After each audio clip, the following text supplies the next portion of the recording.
ஹரே கிருஷ்ணா கிருஷ்ணா கிருஷ்ணா ஹரே ஹரே, ஹரே ராமா ஹரே ராமா ராமா ராமா ஹரே ஹரே. குட்டி கதைகள் 482. இங்கு சுக்ரீவன் உடைய உதவியை காண்போம்.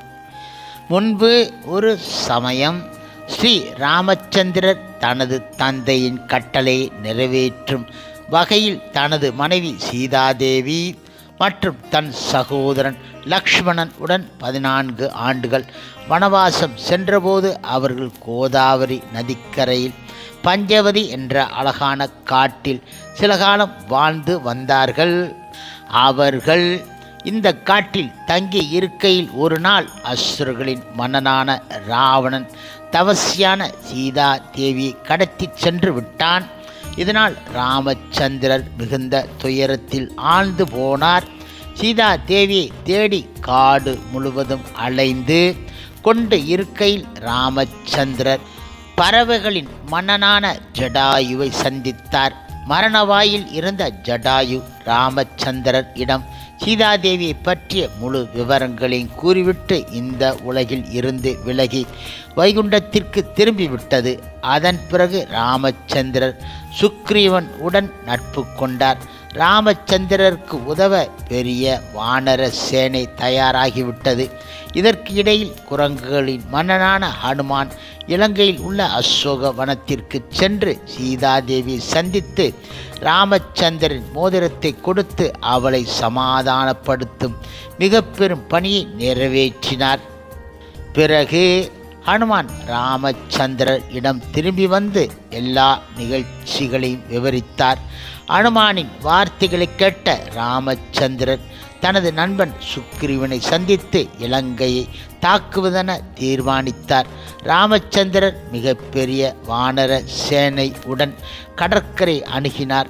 பிறகு லக்ஷ்மணன் இடம் கூறினார், ஓ சௌமித்ரா, முதலைகளும் திமிங்கலங்களும் நிரம்பிய இந்த பெருங்கடலை எவ்வாறு கடக்கப் போகின்றோம்?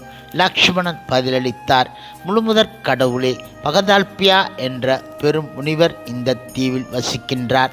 அவருடைய ஆசிரமம் இங்கிருந்து 4 கிலோமீட்டர் தொலைவில் உள்ளது. ஓ ரகுவம்சத்தின் புதல்வரே, இந்த முனிவர் பிரம்மாவை நேரில் தரிசித்தவர். இந்த கடலை கடக்கும் விதத்தை அவரிடம் கேட்போம். முழுமுதற் கடவுள் மற்றும் பரமபுருஷ பகவான் ஸ்ரீ கிருஷ்ணரின் அவதாரமான லக்ஷ்மணரின் அறிவுரையை கேட்ட ராமச்சந்திரர் பக்தல்பியா முனிவரின் ஆசிரமத்திற்கு சென்று தனது மரியாதை கலந்த வணக்கங்களை முனிவரிடம் சமர்ப்பித்தார். வந்து இருப்பவர் முழுமுதற் கடவுளான ராமச்சந்திரரே எனவும் அசுரன் ஆன ராவணனை கொல்வது போன்ற குறிப்பிட்ட காரணத்திற்காக இந்த மண் உலகில் தோன்றி இருக்கிறார் என்பதையும் எல்லாம் அறிந்த முனிவர் உடனே புரிந்து கொண்டு விட்டார். இப்பொழுது முனிவர் கேட்டார், ஓ ராமச்சந்திரா, தாங்கள் எதற்காக இங்கு வந்து இருக்கின்றீர்கள்? ராமச்சந்திரர் பதில் அளித்தார், அந்தனர் அவர்களே, உம்முடைய கருணையால் அசுரர்களை வென்று இலங்கையை கைப்பற்றுவதற்காக நான் என்னுடைய சேனை உடன் இந்த கடற்கரைக்கு வந்து இருக்கின்றேன். முனிவர்களில் சிறந்தோரே, இந்த அளவிட முடியாத பெருங்கடலை கடப்பதற்கான ஒரு சுலபமான உபாயத்தை எனக்கு கூறுங்கள். இதற்காகத்தான் நான் உமது தாமரை பாதங்கள் இடம் வந்து இருக்கின்றேன் என்றார் அவர். இப்பொழுது பெரு முனிவர் கூறினார், ராமச்சந்திரா, ஓர் உயர்ந்த விரதத்தை பற்றி உனக்கு கூறுகின்றேன். அதை அனுஷ்டிப்பதால் நீங்கள் நிச்சயமாக போரில் வென்று இந்த உலகில் அசாதாரணமான புகழும் செல்வமும் பெறுவீர்கள். இந்த ஏகாதசியை நிலை மாறாத கவனத்துடன் அனுஷ்டிக்க வேண்டும். ராமா மாசி மாதம் தேய்பிறையில் விஜயா ஏகாதசி என்ற ஒரு ஏகாதசி தோன்றுகிறது. இந்த ஏகாதசியை அனுஷ்டித்தால் நீங்கள் நிச்சயமாக உமது வானர சேனையுடன் இந்த கடலை கடக்க முடியும். ராமச்சந்திர பகவானே, இந்த ஏகாதசியை அனுஷ்டிக்கும் வழிமுறையை இப்போது கேளுங்கள். இப்படியாக ஏகாதசி விரதத்தை கடைப்பிடிப்பதால் நீங்கள் நிச்சயமாக உம்முடைய எதிரியை வெற்றி கொள்வீர்கள் என்றார் அவர்.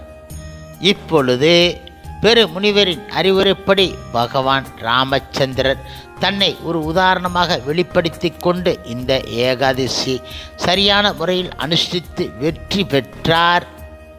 பிப்ரவரி மார்ச் மாதம் தேய்பிறையில் வரும் விஜயா ஏகாதசி சரியான முறையில் அனுஷ்டிப்பவர் இந்த வாழ்க்கையிலும் அதற்கு பின்னரும் வெற்றி பெறுவார்கள். பகவான் பிரம்மா நாரதரிடம் தொடர்ந்து கூறினார், ஆகையால் எனது அருமை புத்திரனே, அனைவரும் இந்த விஜயா ஏகாதசி அனுஷ்டிக்க வேண்டும். இந்த ஏகாதசி ஒருவரின் அனைத்து பாவ விளைவுகளையும் அழித்துவிடும் என்றார் அவர். ஹரே கிருஷ்ணா கிருஷ்ணா கிருஷ்ணா ஹரே ஹரே, ஹரே ராமா ராம ராம ஹரே ஹரே. ஸ்ரீல பிரபுபாதரின் சேவையில் இஸ்கான் பக்தர்கள்.